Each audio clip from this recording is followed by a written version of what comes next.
Lefranc Rupco, c'est une PME de 30 personnes qui, depuis 120 ans, traite des huiles végétales. Initialement, ces huiles étaient utilisées pour l'éclairage, puis on a fait évoluer le produit pour en faire des polymères qui sont des aides pour le caoutchouc. La chimie à façon permet de traiter des produits pour nos partenaires selon leurs recettes, de faire les mélanges et ensuite de conditionner selon leurs emballages ces produits. Nos clients sont des grands groupes internationaux qui ont des exigences aussi de conditions de travail, de QHSE. Et c'est pour ça que nous nous dotons d'outils extrêmement performants au niveau industriel et qui aident aussi au niveau des conditions de travail. C'est un plan qui rentre dans l'idée de l'industrie du futur, c'est faire vraiment un saut technologique.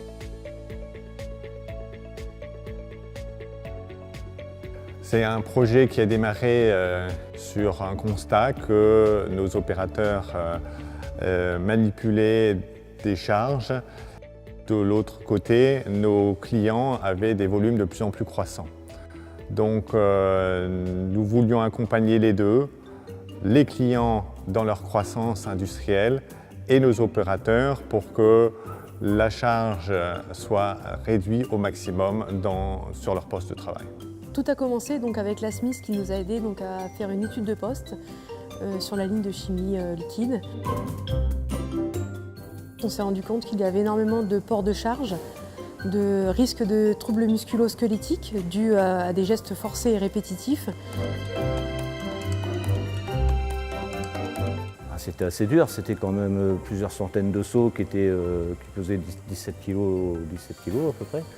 Mais bon, ils étaient qu'à 2 par poste et il fallait qu'ils portent le seau au moins 2-3 fois. Ensuite, on a eu l'ARACT qui est venu soutenir la Smith et nos démarches. L'idée de base, c'était justement de reprendre cette étude de poste et d'éliminer toutes les contraintes, tous les points pénibles pour les opérateurs.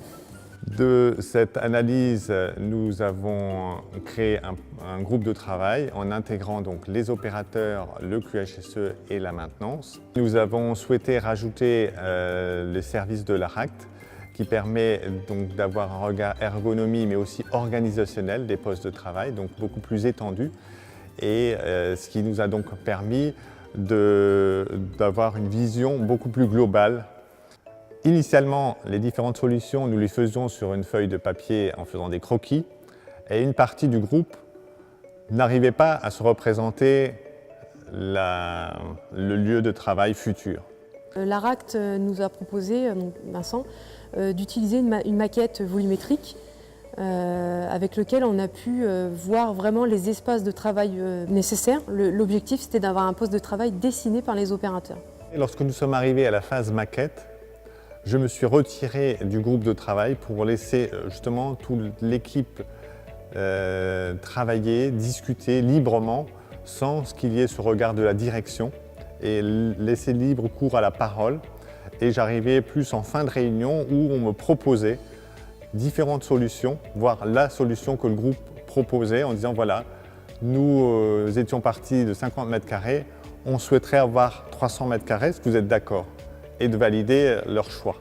Dès qu'il y a eu la maquette, on a vraiment vu ce qu'on avait, parce qu'on se fait des idées avant, mais on a vraiment vu que ça n'allait pas, ce qu'on a prévu, on a presque tout refait en fait, on a tout repositionné. Là, moi, on avait quelque chose de concret. On avait vraiment une vision de l'installation que par des paroles, on n'a pas forcément tous la même vision. Et ce qui fait que la maquette, elle, était représentative de ce qu'on voulait faire. Sur la distance, voir comment on pouvait travailler pour les chariots élévateurs, pour retirer les fûts, pour placer les palettes. Et c'était un avantage pour voir la place qu'il nous fallait. Ce projet a permis à toute l'équipe de se mobiliser. Chaque employé a été un acteur de ce projet. C'est une expérience qui est extrêmement valorisante et qui donne envie justement de reproduire ces étapes, cette communication sur d'autres postes à venir dans l'entreprise. Je suis fier déjà pour les clients qui viennent visiter l'usine. Ça les attire vers nous parce que quand ils voient ce qu'on a investi comme matériel, c'est génial à voir. C'était une grande satisfaction étant donné qu'on est parti de rien pour aboutir à la création de la ligne de conditionnement complète qui nous a amélioré nos conditions de travail au jour le jour. Ça fait plaisir de travailler dans les endroits pratiquement neufs et propres. Il n'y a pas de comparaison, hein. On n'a même plus à se baisser ni à se soulever. C'est génial. C'est une vraie stratégie puisque chacun a apporté sa pierre à l'édifice, chacun a apporté ses connaissances. Donc vraiment, on a eu un regard complet venant de tous les côtés et tous les services nous ont aidés, donc notamment la SMIS et la RACT et aussi les PAST. Moi, au début, j'étais sceptique, mais au fil du temps, je me suis dit il fallait ça pour vraiment être au bon niveau, quoi. Je pense que si on n'était pas tous ensemble, je ne sais pas si on aurait sorti un truc comme ça, en fait.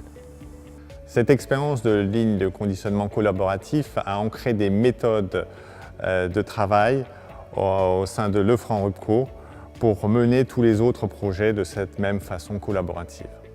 Au niveau des salariés, ça leur a donné une fierté de travailler dans cette entreprise et que leur parole compte. Et ça, c'est vraiment un élément important.